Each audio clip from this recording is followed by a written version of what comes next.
Labyrinths is brought to you by Knox Robinson Productions. Please consider becoming a patron. For as little as $5 a month, you can listen to Labyrinths ad-free. Visit patreon.com/Knox Robinson to learn more. What made you want to reach out to me? I thought if anybody would understand, you would understand that same mental fortitude that it takes to do one tiny, humble thing each day to get through the day. Yeah. And I really felt like you would empathize. And I actually didn't know that you had become a mom. Yeah. But I just felt like, I feel like women's stories in particular are important to hear. And especially as it comes to moms and the things that we will do for our kids, probably more than we will actually do for ourselves sometimes. Oh, 100%. If my experience taught me anything and the way that my mom reacted to it, I know if she could have walked into that prison and switched places with me, she would have. Yeah. And so take me back. Tell me where your story begins. Feeling lost? Then you're in the right place. I'm Amanda Knox. And I'm Christopher Robinson. And this is Labyrinths.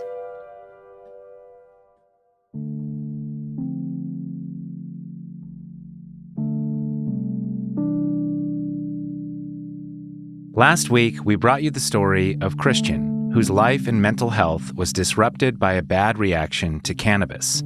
This week, we're talking about substance use from a different point of view. Jennifer Lovely's 2 sons have struggled severely with addiction problems. That's been a challenge for her as a mother. But like many challenges, the roots go deep, all the way back to Jennifer's own childhood.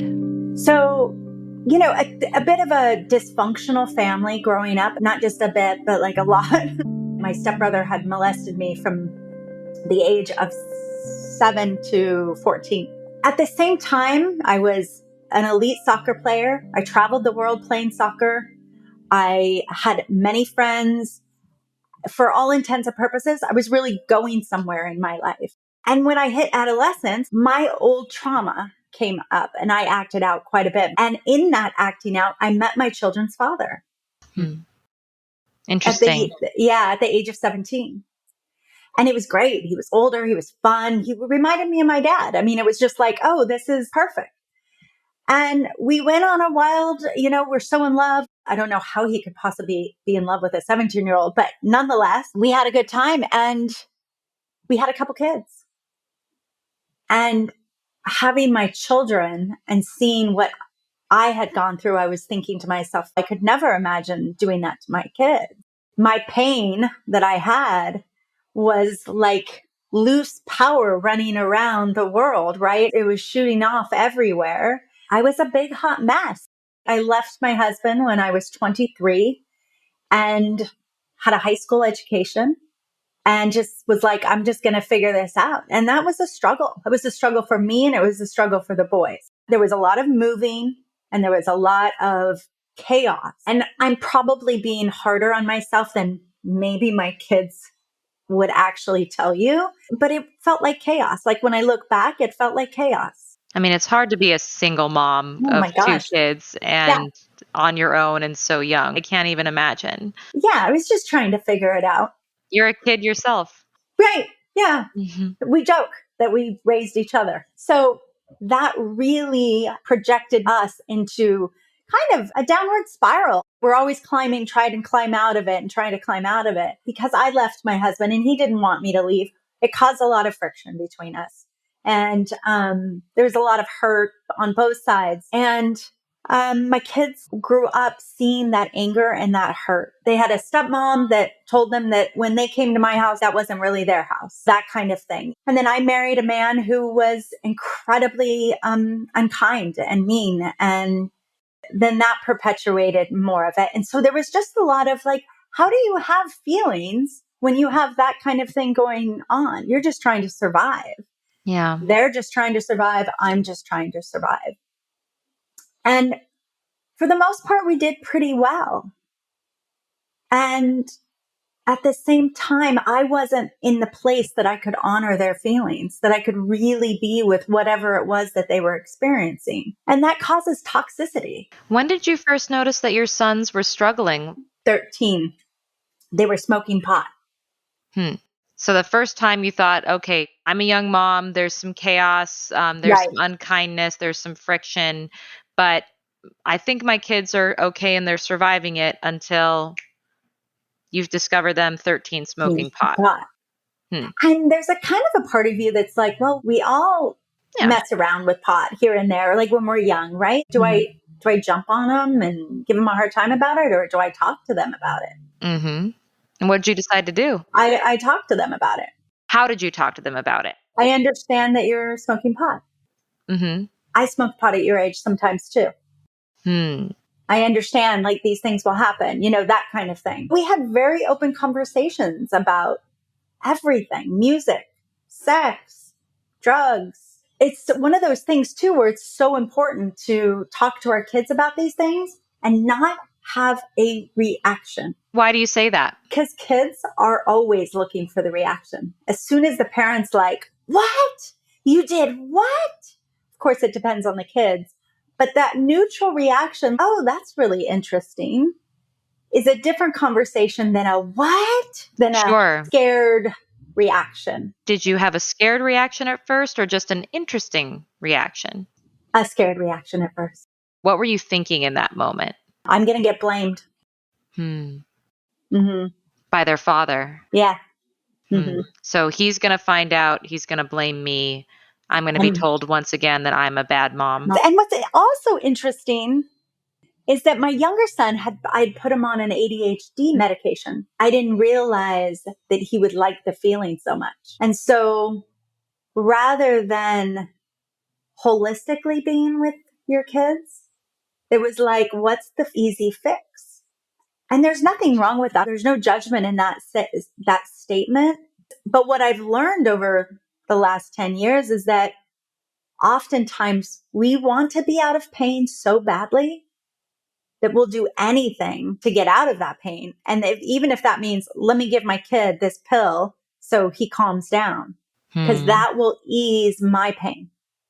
Yeah. Like breastfeeding, right? Like it's like normal now to feed the baby. She's crying, she's acting up. But at a certain age, we need to begin feeling our feelings. And so you talked to your sons. They denied it at first, but then they admitted it. And you started having an open dialogue with them about all of these sort of big ticket issues. How did those conversations go? The moments that we could have them, they were great. They were really positive. We would have kind of philosophical conversations about them. What did you like about them? What did you not like about them? What did they do for you? Why does it feel good? That kind of thing, for sure. Did you know that they were doing harder drugs? No. And it wasn't until they started going to concerts that I started realizing that there was harder drugs. What made you realize that? Well, either I would pick them up from the concert and the way they looked, or my son would fall asleep in a sandbox, or he would say, well, I couldn't make it home, so I slept in somebody's random person's car that he opened on the street. Wow. Like things progressed really quickly. And when your son said, "Oh, I just slept in a random person's car on the street," what do you say? Like, So I would have a reaction. My go-to place would always be like, okay, well then you're going to be grounded and you can't go out.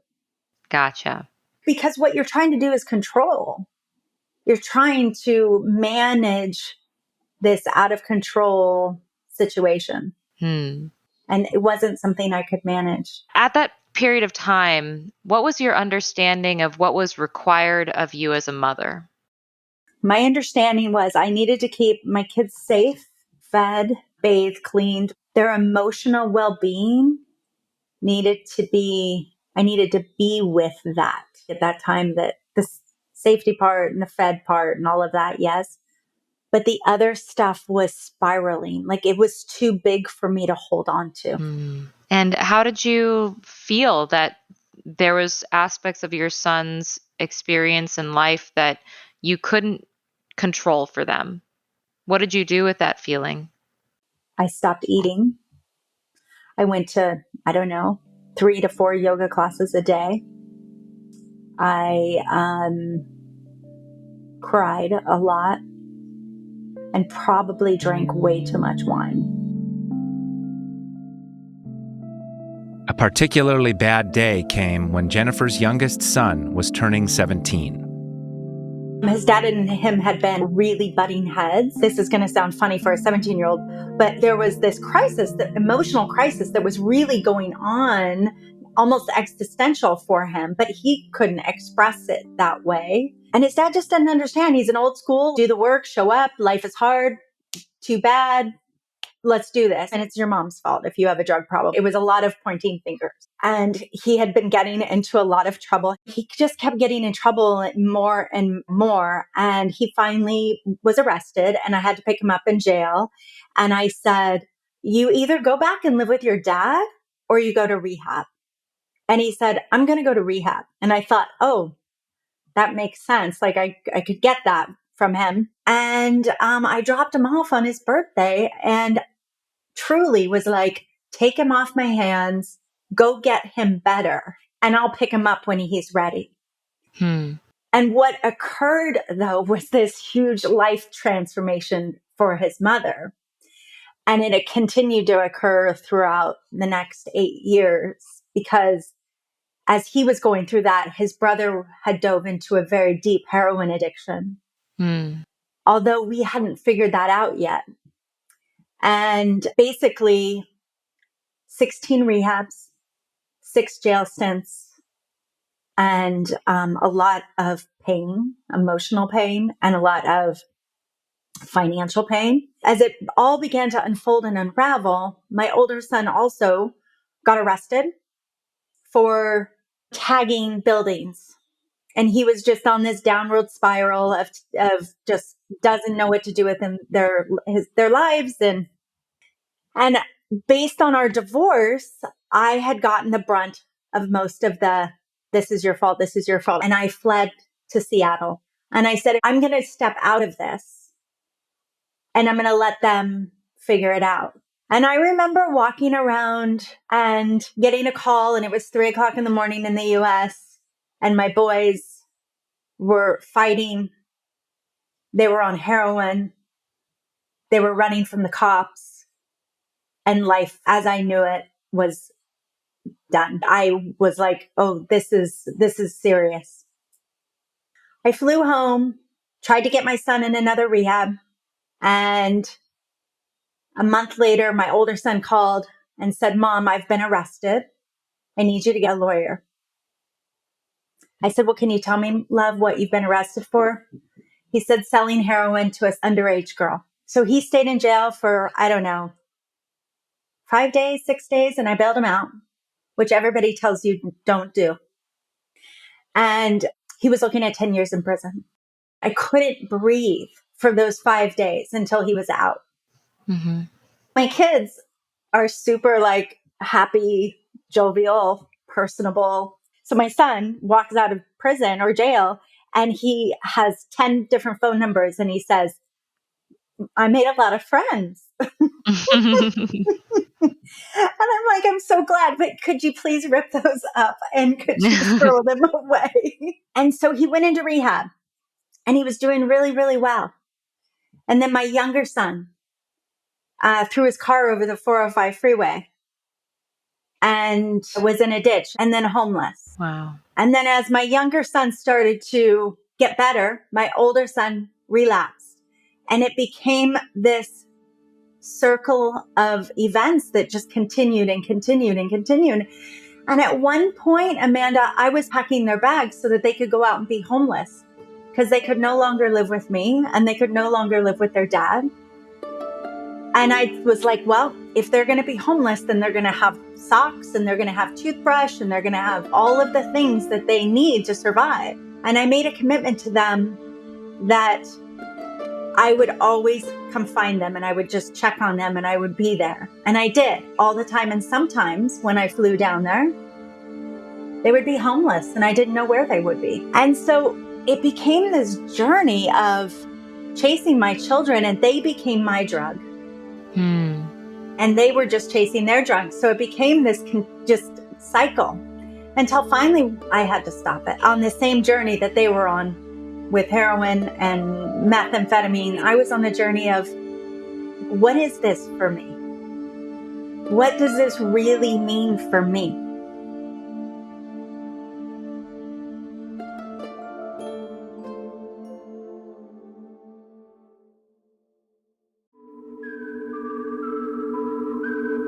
We could tell you all the great reasons you should support Labyrinths on Patreon, including ad-free episodes and exclusive patron-only content. But why not hear it direct from a listener? Hi, my name is Allie, and I joined Labyrinth's Patreon because there's nowhere else that you can explore the ebbs and the flows of humanity with the kind of truth and grace that you can get with Labyrinths. There really isn't anywhere else you can get that. Visit patreon.com/Knox Robinson.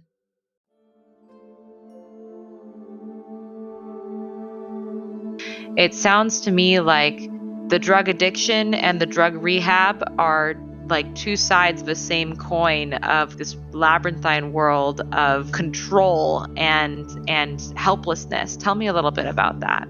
So you hand your kids off to a rehab when they're underage. The parents are basically going through the program with the kids. When they're overage, you drop your kids off and they just are there. I think it's incredibly helpful. I think it's more for the parents than it is the kids at a young age. I learned so much in that rehab that I had never learned in real life. Like what? Like, why do I need to be in control? Why do I need to be helicoptering as a mom? What if I just said, this is your curfew, this is what we're doing, this and that? You can choose not to do it, but here are the consequences. Really just flat, like no problem. And then the consequences just come. And then your kids just learn from their natural consequences. What kind of consequences? I mean, you choose, like, okay, well, give me your phone, or, you can't drive, that kind of thing, right? It just becomes just real flat. Where in our house, I was reacting to everything that they were doing in sort of this sort of dramatic way. Maybe it would be screaming at them as if that got their attention. It didn't have to be that way. Just real flat. This is the way it is. Calm, consistent. Calm. Yeah. Calm, persistent. But at the same time, it's kind of a place for them to babysit your kid. My youngest son didn't graduate from a regular high school. I mean, he graduated from a high school, but he didn't walk or do any of those things because he was in a rehab. And he'll tell you that that wasn't important to him, and I'm sure it wasn't. And at the same time, that place was just to monitor his behavior so he wouldn't kill himself. Were you afraid of that? Yeah, I really was. I spent a great deal of time thinking that he would either overdose or he had, I think, 6 car wrecks. So I was very concerned about that. I mean, I could see it being very tempting to be a helicopter mom if you're afraid your kid's going to harm himself. Right. How do you get the strength to step away from that? Well, one day I was working in downtown Seattle and he called and he said, Mom, I'm going to leave the rehab. Oh, no, I said, you can't do that. And he goes, well, I'm going to kill myself. And in that moment, I said, okay, I'm just going to have faith that if that's what you're going to do, then I'm going to live with those consequences. The more I chased, the more he ran. When you said, okay, how did he react? He cried and he didn't leave the rehab. Did you ever talk about that with him afterwards? We talk a lot about it. It was like there was nothing to push against anymore. Interesting. Yeah. How did your expectations of your sons and yourself shift over time? Through the help of professionals. So I started realizing that my need to control them was really about me and not about them. How so? I wanted to be approved of so badly that I would do anything like chase their drug dealers down, call their drug dealers, confront their drug dealers. I would follow them around, check their text messages, whatever. Hmm. We call that codependency. Hmm. So the measure of yourself was your sons. Yes. And because they were struggling, it was Right. a bad reflection of Yeah. yourself. Yeah. Hmm. Yeah. And it became like everything that they were or they had was an extension of me, which is incredibly narcissistic, right? But I don't know that that was really actually what was happening. That's how I was coping with it. I think it's incredibly hard in communities, right? You're a community member and these things start happening. Your daughter goes to prison, your kids are drug addicts. It becomes like what is wrong with me? Like, how could I have raised this? Hmm. Right? So it became this story Yeah. that started building up inside of me. So the pain of being shamed, especially by the Christian people that I had in my life. And I don't mean that so meanly towards them, but they had a belief. People would also ask me, well, what did you do to make your children become heroin addicts? To be honest, Amanda, everybody should do a inventory of their life, what has happened and not happened in their life. I believe that. I think it's really, really courageous to be able to look at it as it relates to your kids and see you're human, right? Right. Well, I definitely don't think it's a coincidence that, I don't think a 20-year-old is a fully developed human being. So for you to be parenting as a 20-year-old, your sense of self was very much defined by your relationship with your kids, Yes. right? Yeah. Yeah. Were you ever thinking, oh, if only I had done this or if only I had done that, Yeah. things would have turned out differently? I should have stayed with their dad. I should have gone straight to college. Why did I even have children? All of these questions started coming in, and I really beat myself up. I would love to get to a place where like I didn't still cry when I talked about it, but I'm not there yet. The grief is still there. And I'm not at all comparing my story to yours, but when you ask me, why would I want to ask or talk to Amanda Knox? Because I felt like I was in a prison, Amanda. Yeah. That's what it felt like. You were I trapped. could move around, but I was trapped. Hmm. Yeah. Can you describe to me like just a day in the life like that? Yeah. I would wake up in the morning and I would go, they're probably at chow and then they'll call me. So I'm going to make sure I'm home by this time so I can get the phone call. I could be in the middle of my studio with a client and I'd say, I'm sorry, I need to answer this phone call. It was all consuming. When I would go back to California and I'd visit friends or family members there, I felt so much shame. They would say, well, Jennifer, what do you think? Why? Why are your kids drug addicts? And I would try to answer, but I didn't have answers for anybody. I had somebody say, I was at a grocery store and she said, look, my son's in prison. He made a stupid mistake. You just need to ignore them. You just need to move on with your life. And it was so like all of these different messages. And really, the AA community, they were wonderful. They told me I was wrong for bailing them out. They told me I was wrong for putting money on the books. They told me I was wrong for accepting the collect calls. And I couldn't give up on my kids. Couldn't ever. Yeah. Did it feel like you had to give up in order to not give up? Like, is there that weird counterintuitive? Yes. Yeah. I don't even know like the equation or how to even say it to make people understand that. Hmm. And I've actually never had anybody say that to me in that way, but that's exactly what it was. Hmm. And sometimes I felt like I had to fake, oh yeah, I'm giving it up. I'm not doing it anymore because I didn't want the judgment. My kids are in jail and people are like, don't bail them out. And I'm like, well, okay. So I didn't after the second times. But there was just something in me that was like, my kids don't belong here. I don't care that they do heroin. They don't belong here. I deeply knew that my children were not heroin addicts. And I deeply knew that I had to help them find that part of themselves that wasn't. And I think we all need to know that there's other parts to ourselves. We all need that chance. I went to visit my son in jail and I sat down and he said, Mom, as soon as you pick up the phone, we'll pick up the phone and we'll talk. But when our time's up, it's just going to go dead. So we won't be able to talk anymore. So just so you know. And I said, okay. So we're talking, we're having a good time, just trying to keep it light. And it went dead.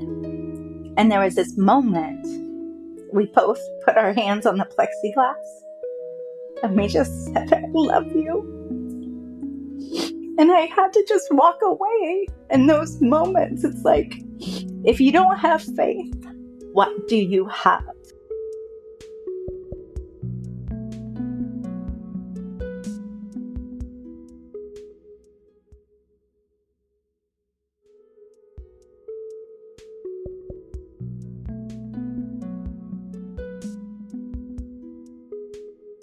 When did things start shifting for the better? So my younger son ended up in jail for residential breaking and entering, residential burglary. He didn't go in to steal anything. He thought he was back in a rehab, and he had been on a 5-day homeless streak where he was just walking around, nowhere to go. And he happened to walk into somebody's house, and they ended up calling the police, and the police came and got him. And he was looking at 10 years in prison as well. Just about then, my older son relapsed on heroin, and he had several consecutive warrants. And so he was ending up back in jail. The PTSD I have from collect calls from prisons or jails I don't want to ever hear that again. Basically, they just got tired of it. They really got tired of it. I hired them a great attorney, and that was the final thing that I said that I was going to do. I wasn't going to send them to any more rehabs. I wasn't going to help them in any way. They were going to figure it out. And I got him a very expensive attorney, and they got off, and their life turned around. They started working at rehabs. They started doing things for themselves. And that was the real shift. My older son, his shift, he was eating at homeless churches and soup kitchens and stuff like that. And that, I think, was a real eye-openers for them. Mm-hmm. So I think they just got tired of their own crap, quite honestly. And I was no longer placating. It was like, I believe you. I love you and I believe in you. And let me know if there's some way I can support you, but it's not going to be monetarily or any of these other ways. Right. But, Amanda, the biggest shift was I changed. I changed so much that there was nothing for them to push up against, but also they could see how I was really turning my life around. Like I went from victim to being my own hero in my own story and my own life. I divorced the mean man. I just really changed everything about my life. It only takes one person to change. That's fascinating. I mean, so because like the thing that is like I'm thinking about now is, a lot of people look with a lot of judgment on people who are going through these problems. And I think some of the first things that people think of is like, where is this person's mom? What is going on? Where's this person's mom that's totally abandoned them? It's interesting to me that your whole life was like consumed by your son's, issues, and you're doing everything you possibly could, and you were trapped in their sort of drama. But as soon as you stepped away and focused your life on yourself, you became a model for them to become the protagonists in their own story. Yeah. Yeah, truly. Hmm. It was all the difference. I mean, we're so close now. And not to say we weren't close before, but it's different now. Hmm. It's like we're lifting each other up. People were so judgmental of me and my story, even in my community. And I had so much shame. Hmm. If I did any of the work, it was getting rid of the stigma and the shame. And that's what I really want people to know. Hmm. And part of how I started doing that was you would ask me, so where are your kids? I'd say they're drug addicts and they're homeless right now. And it would shock people, Yeah. but I would do it on purpose so I could get rid of that shame. Hmm. So that I didn't have to make up stories. I wanted to live a free life. Hmm. And that wasn't free. Yeah. I'm really captivated by this idea that you had to show them that there was another part of them. Mm-hmm. How did you show them that? Well, by this time, I was already a yoga teacher, Pilates teacher, and I had become a coach. I had gone back to school, got my degree when I was raising them and everything. But I had gone back because I really deeply wanted to be with humans and their story and changing their story in their head. And so I had these tools. And when I would come and visit, we would talk about ways that they could change the story. Hmm. And we just had very deep conversations about shifting the narrative. Just because you had this experience doesn't mean that it has to be that way forever. Hmm. Right. And so it was, I know you have 3, 4, 5 felonies. Let's go do an interview anyways. Oh, you got turned down? That's okay. We're going to keep going Mm-hmm. every day, continually. Hmm. And just today, my son called and said, I'm not very fulfilled in my life, Mom. And so we talked about what it would mean for him to be fulfilled. And what does that look like? What is the feeling and what is the texture? And getting them in touch with those parts and also getting them in touch with their little boys Hmm. so they could remember what it was like to be free. And so to get that perspective, did you have to find that for yourself first? Yes, How did you do that? a lot of therapy. A transformational breath is a beautiful way of transforming your relationship to old trauma or old stuck stories. Hmm.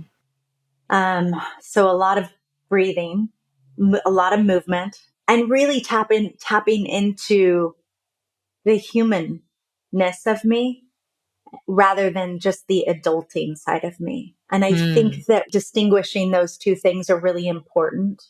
Tell me more. Well, the human part of us is this creative, playful, curious, like we're loaded with all of these really beautiful gifts. Mm-hmm.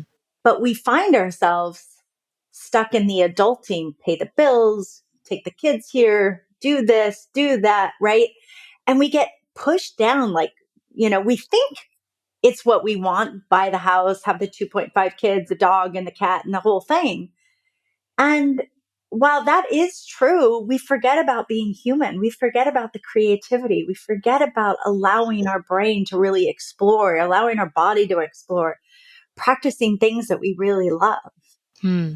And I started doing that a lot because I didn't do any of that through my late teens and 20s. I was raising kids. Yeah. How did you get into yoga? It started with Pilates. I have lupus, which is an autoimmune disorder. And it was an alternative way to start feeling better in my body. And so that's how I began doing that. And then really it has evolved from coaching and yoga at the same time. So the idea is that we process through what you want to create, where you are, where you're stuck, and then we process it through the body so it can actually move through the body because we are the only mammals that do not shake off our trauma. And why do you think that is? Is it because the thing that really traps us isn't even the physical addiction, it's the stories we tell ourselves? Yeah. Tell me about that. Well, the physical addiction, is a real thing. We're more addicted to the habit of it, right? A dog doesn't have the brain to think about why a wolf or something tried to bite it. It just ran, got away, shook it off, and it doesn't live in the memory anymore. It doesn't have the intellectual processing. We have to intellectualize everything, which keeps us from actually feeling From being present. and being present in our bodies. Hmm. And I believe that our bodies are the last frontier to really heal because it holds all of the memories. And so this way, the body has an opportunity to move through as you process it, and it's not going to hold on to it Hmm. and won't stay in that memory. And the other piece of it is that when we're young, our parents' nervous system is how we calm ourselves. That's what we know. So if mom's nervous system is calm, then my nervous system is calm. And if we had a chaotic family life, our nervous systems are totally jacked. Hmm. So we have to rewire them. Hmm. And that movement is actually also part of rewiring the nervous system. Interesting. Yeah. You're saying that from a young age, your kids were picking up on the energy that was around them from all the adults in the room. Yeah. And that energy was fraught. Yes. And Yeah. so they carried that with them and they tried to dull that feeling Healing. through drugs. Hmm. Where are your sons today? Really well. Orange County, California. One has a baby, so I'm a grandma. Congrats. They're both installing elevators into homes, and they're doing really well. Do they work together? Hmm. Oh, that's great. Yeah. Yeah. Are they feeling things now? Hmm. How so? Just like today when my son called me and said, I don't feel like I have much meaning in my life and I want something different.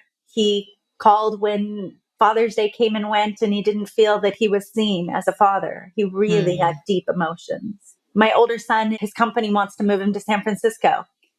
He's so excited, right? He's like feeling that. And he's doing all of this without drugs or alcohol as a part of it.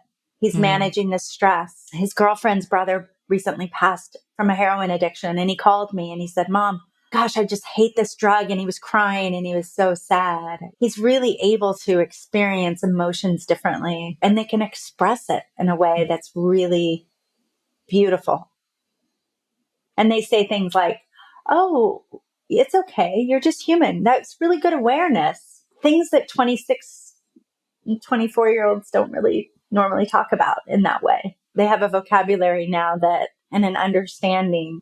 And they'll talk sometimes maybe about their dad and I'll say, well, I don't think he really has the capacity to be feeling that. Can you appreciate that? Oh, you know what, Mom? I didn't even think about that. So we're having these dialogues that are much bigger than their age. It's like a miracle to be here. That's how I feel. And to not be in this prison. And that's why I talk about it. And I want to talk so openly about it because it keeps me out of it. And I hope that I can help somebody else that, going through this experience or even something else. So, what do you think people need to understand about being a mom that you've discovered along the way? Deep forgiveness for themselves. We're going to make mistakes. Have hard conversations with your children. If you don't talk about sex with your kids, somebody else will. If you don't talk about drugs with your kids, somebody else will give your kids drugs to try. Be the one that has the hard conversations. Love them. Believe in them, like deeply believe in them. There is something in everybody's children that is a light. Focus on the light. talk to them, like deeply talk to them, ask them, like, this is kind of a big word, but understand their personal padlock. What really gets them moving? What really is their juice? Be in that conversation. And it's great to have your children involved in sports or activities, but not so much that there's not downtime for your children. And I say that because my kids were going from basketball to baseball to football, sometimes all in the same day. And it's exhausting. Mm-hmm. We think we're like keeping our kids busy, but we need time to process. Mm-hmm. And so give your kids that, and then spend time with them. Not about school, not about sports, not about, extracurricular activities. Just spend time with them and like get on the ground with them and play. Get curious and allow yourself to be a kid too. So basically, show them how to be present by being present with them. Yeah. What about that paradox of letting go in order to not let go? Like how, like, what is that? I wish I knew. I'm sure there's a Rumi quote about it, but to become unattached, you have to not attach, right? Like you have to attach, but not attach. You have to like be there and not be there, right? I don't know the exact, like the thing, but I will tell you, the more you push with your kids, the more they turn away from you. So can you give them options and allow them to choose and you be okay in the choice? Whatever it is. Whatever it is. And they're not going to always choose well. Like allow your kids to have the natural consequences to their choices. And natural consequences looks like getting a speeding ticket. Looks like, oh, I hit somebody with my car. Looks like I have to work to pay for, the damage. Parents today, in my opinion, we want to keep our kids from any consequences because we don't like the pain that it causes. And I'm here to tell you, allow it because the pain that you don't allow them now will come later. Not always, but sometimes. Yeah. Tell me about the process of rewriting your own story. What kind of character were you, and how did you change that narrative for yourself? Yeah, hot mess character. I changed the narrative by learning to trust myself, by small acts that I promised myself and doing. Okay. I changed the narrative through healing, through processing the painful emotions of abandonment and the painful emotions of being a young girl touched in ways that were so uncomfortable and perverted. I joke, Amanda, that based on my family, I should have been a crack whore on the street. And there's nothing wrong with crack whores, by the way. I'm just saying. And I didn't do it. I didn't end up there. I knew there was more out there. I didn't actually know what the more was, but I kept fighting for the more that was out there. And really what it was is my sovereignty, really the freedom inside of myself that I could go through all of the things that I went through. And that's actually not who I am. Those things happened, but they are not who I am.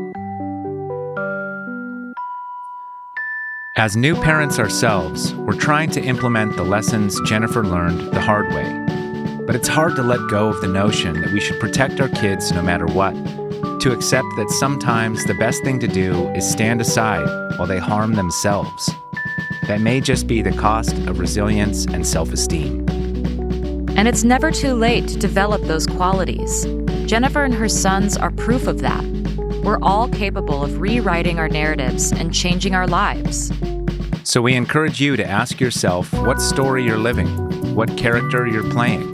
and whether that narrative is healthy and fulfilling. In the meantime, get lost with us.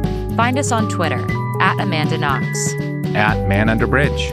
And if you're struggling with a labyrinths addiction, may we suggest coming clean about your feelings with a 5-star review on Apple Podcasts.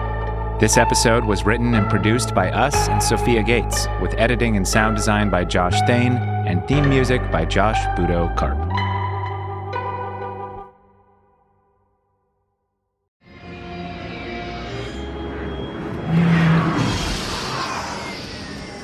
Hold it right there. Let me hear your ad. These aren't the ads you're looking for. These aren't the ads we were looking for. This podcast is listener-supported. This podcast is listener-supported. Visit patreon.com/Knox Robinson. Come on, boys. Let's visit patreon.com/Knox Robinson.